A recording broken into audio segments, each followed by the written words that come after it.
आप देख रहे हैं हमारा चैनल जिसका नाम है क्रिएटिव हेल्प। और आज हम जिस टॉपिक पे बात करने वाले हैं वो है डुअल डक्ट सिस्टम।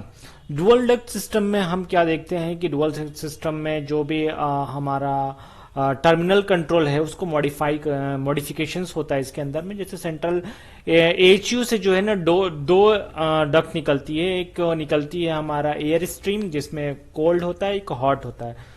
तो ये दोनों डक्ट अभी मैं फिगर में दिखाता हूं, वो दोनों डक्ट निकलती हैं, वो डिस्ट्रीब्यूट करती हैं सेपरेट पैरेलली चलती हैं वो दोनों डक्ट। और जो जहां पर हमारा जो जोन को हम थर्मोस्टेट से कंट्रोल कर रहे होते हैं उसकी टेम्परेचर को वो मिक्सिंग सप्लाई करके वहां पे हॉट एंड कोल्ड को मिक्स करके वहां पे वो डिजायर्ड टेम्परेचर को मतलब प्राप्त करती हैं, वहां पे मिलता है।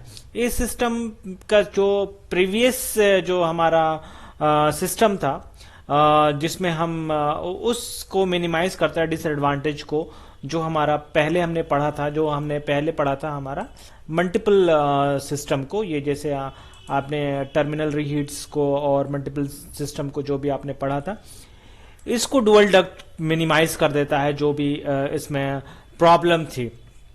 तो अब हम देखते हैं कि डुअल डक्ट सिस्टम किस तरह से काम करता है। तो डुअल डक्ट सिस्टम के अंदर सेम वही होता है, प्री हीट होता है।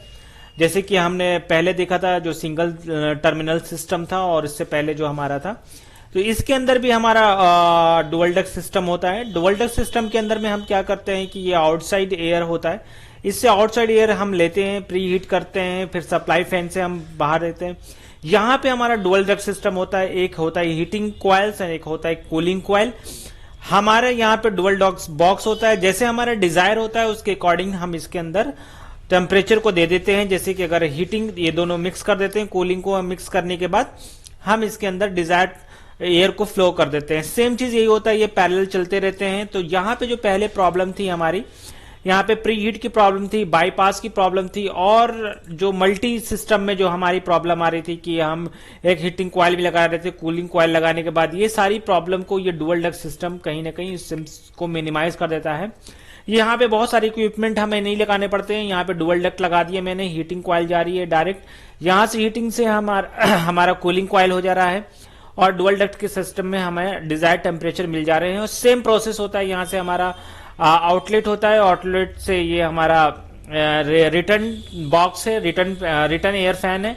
यहाँ पे एग्जॉस्ट होता है, एग्जॉस्ट होने के बाद यहाँ पे मिक्सिंग चैम्बर होता है। यहाँ से कुछ टेम्परेचर की जो एयर होती है हम इसको आउटसाइड एयर से लेते हैं, फ्रेश एयर, और फ्रेश एयर लेने के बाद फिर यही रेगुलेशंस चलती रहती हैं। तो इसका मतलब ये डुअल डक्ट सिस्टम जो लगाते हैं हम, रीजंस क्या है, जो हमारी प्रीवियस जो भी प्रॉब्लम थी वो उस प्रॉब्लम को ये मिनिमाइज कर देता है डुअल डक्ट सिस्टम। लेकिन यहाँ पे क्या है कि एज पर द रिक्वायरमेंट हम इन सब चीजों को लगाते हैं। जैसे कि डुअल डक्ट सिस्टम का जो भी है वो भी सेम तरीके से टर्मिनल कंट्रोल मॉडिफिकेशन है। जैसे कि पहले भी टर्मिनल डिवाइस रीहीटिंग हम लगाए थे, यहाँ पर भी रीहीटिंग लगाए थे हम पुराने डिवाइस के अंदर, टर्मिनल रीहीटिंग। और यहाँ पर भी देख सकते हैं कि हमने टर्मिनल ही के अंदर लगाया है जो मॉडिफिकेशंस करते हैं मल्टी जोन्स के अंदर। तो यहाँ पे ये सारी प्रॉब्लम को हमारा ये डुअल डक्ट सिस्टम को मिनिमाइज कर देता है मॉडिफिकेशन से। मल्टी जोन कॉन्सेप्ट जो हमारा पहले था, मल्टी जोन कॉन्सेप्ट में आपको देखा होगा, ये मल्टी जोन कॉन्सेप्ट अगर आप नहीं पढ़े हैं तो प्लीज जाके इसे वीडियो को देख सकते हैं, हमारे प्लेलिस्ट में है। मल्टी जोन कॉन्सेप्ट को ये कहीं ना कहीं इस कॉन्सेप्ट को हम जो भी हमारा डिसएडवांटेज था इसको हम मिनिमाइज कर सकते हैं। और ये मोर फ्लेक्सिबल होता है टर्मिनल कंट्रोल के लिए, हमें इसे इजी से हम कंट्रोल कर लेते हैं इस पूरे चैम्बर को, क्योंकि इसमें सेम मिक्सिंग बॉक्स होता है जो कंट्रोल करते हैं हम थर्मोस्टेट से। और to adjust the supply air temperature by mixing the supply cold and hot cold को, तो ये सप्लाई कोल्ड और इन दोनों को हम यहाँ पे मिक्स कर लेते हैं। मिक्स करने के बाद हमारा इस टाइप से ये पूरे के पूरे पैनल्स काम करते हैं। यहाँ पे जो डिजायर टेम्परेचर होगा हम इसे देंगे, यहाँ पर भी देंगे। T1 और T1 दोनों हमारे इक्वल नहीं है। अगर आपको मेरी ये वीडियो तो प्लीज इस चैनल को सब्सक्राइब कर लीजिए, इस वीडियो को ज्यादा से ज्यादा शेयर कर दीजिए। मस्त रहिए, टेक केयर, बाबा, हैव अ नाइस डे।